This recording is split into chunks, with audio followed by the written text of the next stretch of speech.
Hello and welcome to another video from the HT Physio Quick Tips series. My name is Harlow and I'm the Over-Fifties specialist physiotherapist at HT Physio in Farnham. I'm also a published author. You can find my book Thriving Beyond 50 on Amazon. Today we're going to be talking about another very common cause of shoulder pain in over 50s.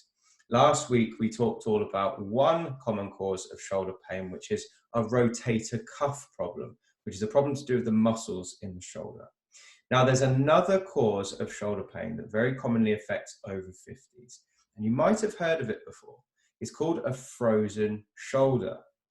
Now, a lot of people have heard of frozen shoulder, but not that many people truly know what it actually is.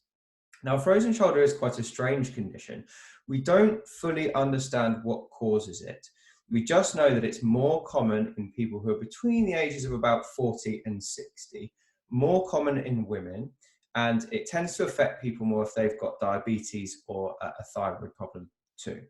Now, frozen shoulder is characterized by a lot of pain that develops, first of all, in the shoulder, usually for a few months.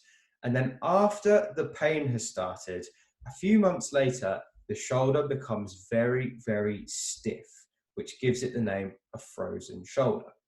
Now, this stiffness can vary from person to person and can range from being a little bit stiff up here to literally not being able to move the arm at all.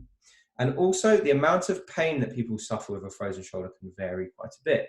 You can get some people that get a ton of pain with frozen shoulder and others that don't get too much pain at all.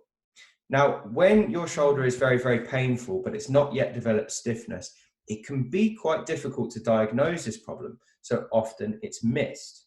So if you've developed a painful shoulder out of the blue, you're not really sure what's caused it, it's always worth getting it checked out just to see if it could be the start of a frozen shoulder or if it's something else that needs checking out. Now, one of the tests you can do to see if your stiff shoulder is in fact a frozen shoulder is very, very simple. You can do it from a chair, and all you have to do is you sit with your arm in at your side and you try and rotate your arm out like this. So you're keeping your elbow tucked in and you're rotating your forearm out.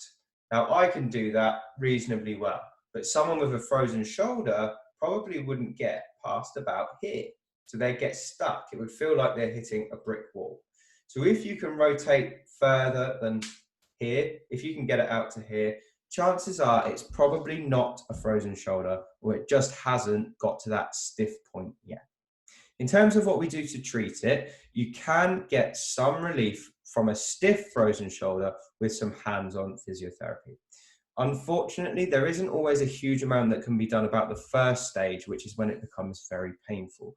Sometimes you just have to, rely on some painkillers and to put pillows underneath your arm when you're sleeping in order to just cushion it a bit better. But when it starts to get stiff and the pain comes down a bit, you can start exercising it pretty well. Now, I do have a whole chapter in my book, Thriving Beyond 50, about frozen shoulder. So if you're not sure and you'd like a bit of help, you can search for that on Amazon, or you can find it on my website too. And you can also find a free guide that I put together about neck and shoulder pain, which I'll leave in a link underneath this video. So I hope that helps. Thank you for watching, and I look forward to speaking to you on the next video.